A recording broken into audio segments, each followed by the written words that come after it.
Tudo bom, professor? Como você está? Tudo bem, Thalita? Boa tarde. Tem que falar para todo mundo que nós não combinamos, é só uma mera coincidência, viu? Que legal, viu? Coincidência total aqui, os dois de vermelho. Eu estava de rosa na segunda-feira, o Leandro também me perguntou: você está de vermelho? Eu falei: não, é um rosa, mas tem esse tonzinho de vermelho, viu? Professor Legene, vamos começar falando então sobre Biden, né? Joe Biden está na Ásia fazendo esse giro. Você já comentou um pouquinho na semana passada, né, sobre os significados desse giro, mas agora ele começou de fato a viajar e eu queria que você trouxesse para a gente então que ele tem feito, o que ele tem dito, o que ele tem falado, com quem ele tem se encontrado. Nos ajude a entender tudo isso. Bom, ele foi para lá e foi rufando os tambores da guerra, não é? Que é a marca, tem sido a marca deste governo do Partido Democrata dos Estados Unidos, né? Nós sabemos que democratas fazem muitas guerras, não é?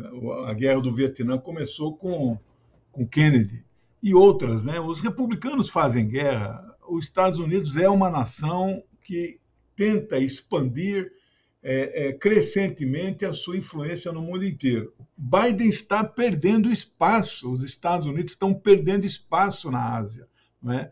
Acabou de acontecer a eleição na Austrália e os fascistas que governam, amigos dos Estados Unidos, levaram uma surra da oposição trabalhista, que esses caras de direita estavam no poder há 9 anos. Nós estamos monitorando se vai haver alguma mudança mais significativa, e vai haver, né? Esta reunião que mostra nas imagens, o Quad é a abreviatura de quadrilátero, né? Índia, Austrália, esse aí da Austrália é o que perdeu, né? Coitado, não, a próxima não vai estar mais ele na foto, né? Japão e Estados Unidos, né? Em 1 ano e 4 meses de governo, Biden montou duas OTANs na Ásia, duas. Uma chama Quad e a outra chama AUKUS, Austrália, Inglaterra e Estados Unidos. Contra quem são montadas estas alianças militares? Contra a China.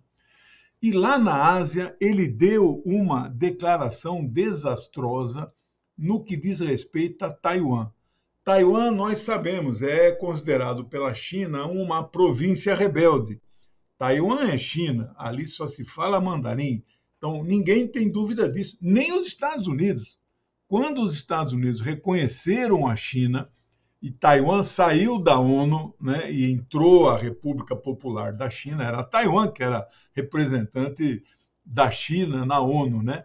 E quando houve essa troca, os Estados Unidos, foi na gestão Carter, os Estados Unidos reconheceram que só existe uma China.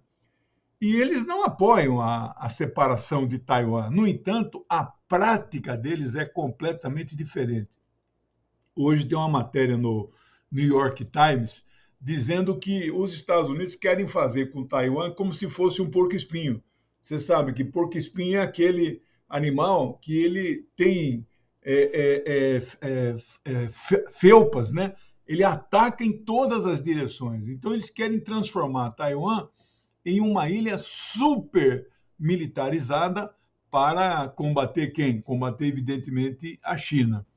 E a declaração desastrosa que ele deu diz respeito a que se a China ocupar Taiwan, atravessar ali o chamado Estreito de Taiwan, 130 quilômetros do continente, eles vão tomar providências, vão ficar ao lado de Taiwan e vão recuperar a ilha. Aí eu fico pensando assim, recuperar e devolver para quem, se ela pertence à China, né? A China não cogita fazer esta operação. Acontece que o governo que está no poder, são dois partidos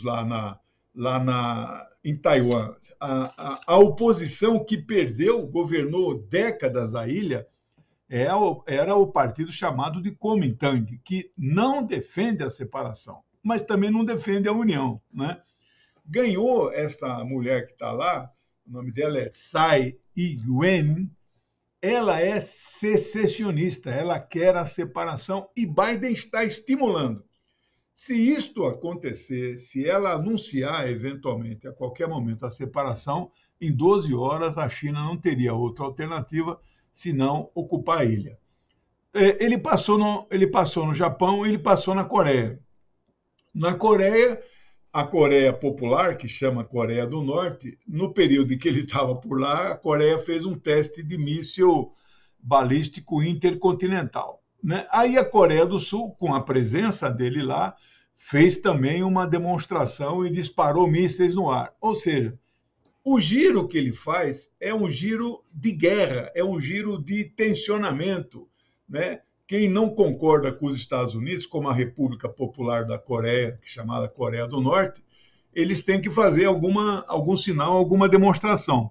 Então, este giro na Europa, na verdade, é aquilo que nós estávamos dizendo quando começou o conflito lá na Ucrânia. Depois da Rússia, eles vão para cima da China. A China é o grande objetivo dos Estados Unidos e não a Rússia, porque a Rússia é mais poderosa militarmente que os Estados Unidos e China, mas não comercialmente. A China já passou os Estados Unidos comercialmente. Então, a forma como o Biden faz a opção de enfrentar a China é pelas armas, em vez de aceitar a disputa pelo comércio internacional. Eles têm só 16% do comércio, a China tem 30%. Então, esta é uma nova realidade e a viagem dele é puramente militar, infelizmente. O professor, uma dúvida em relação a Biden. Ele parece estar sendo muito exitoso no que se diz respeito a fazer essas tramas em relação à guerra, né? Então, como você bem colocou, ele criou essas duas OTANs, né? Então, ele vai se articulando ali, pensando, né, na guerra. Ao mesmo tempo, ele acabou com a guerra no Iraque, né? Tirou, então, as tropas de lá, enfim, porque estava dando mais custo do que qualquer resultado. Mas isso tudo não se reflete em popularidade, porque eu vi uma pesquisa hoje que ele tem o pior índice de popularidade desde o início do mandato dele, né? Então, assim, a população não vê muito bem essa questão dele acabando com uma guerra e articulando para começar outra, ou a população talvez queira uma guerra de fato e não só essas articulações. Como que você faz essa análise? Eu não li os detalhes do resultado da pesquisa, mas eu acho que é uma combinação de fatores externos e internos. Eu, por dever de ofício, acompanho mais ou quase exclusivamente a ação externa dos Estados Unidos, mas me parece que internamente ele não está indo bem também. Eu Sim. Não sei se ele, por exemplo, vai ter eleição em novembro agora, tudo indica que ele vai perder, a chamada eleição de meio de mandato, né? Às vezes, um candidato perde pelos seus méritos. Talvez ele possa estar fazendo um governo que critique o modelo neoliberal, e aparentemente é isso, mas a população, a ideologia está tão penetrada que eles gostam do neoliberalismo, mesmo ele sendo ruim, e por incrível que pareça, ele pode ser que seja este o efeito. Agora, do ponto de vista externo, você tem razão. Há uma mentalidade guerreira nos Estados Unidos. Então, ele saiu do Afeganistão, anunciou que iria sair completamente do Iraque, ainda falta alguma coisinha, está se retirando do Oriente Médio, e isso pode ser que não seja um sinal que o povo, o cidadão médio dos Estados Unidos, quisesse receber do presidente. Então, de fato, eu acho que tem fatores internos e externos, mas ele está muito mal. Vai perder a eleição de novembro e há um risco do Donald Trump voltar em 2024, né? Eu imagino, inclusive, que tem bastante a ver com questões internas, esse índice de popularidade de Biden. Eu ouvi uma vez um jornalista americano falando sobre essa questão de popularidade e ele dizia que a população americana, por exemplo, a guerra na Ucrânia não tinha muito impacto nem no noticiário ali dos Estados Unidos, porque a população estava muito mais preocupada realmente com questões domésticas do que com questões internacionais. Então, imagino realmente que esse índice tem a ver com questões internas. Mas é isso, eu tenho essa curiosidade de entender como que a população também vê essas questões externas do presidente, né? Essa questão da geopolítica.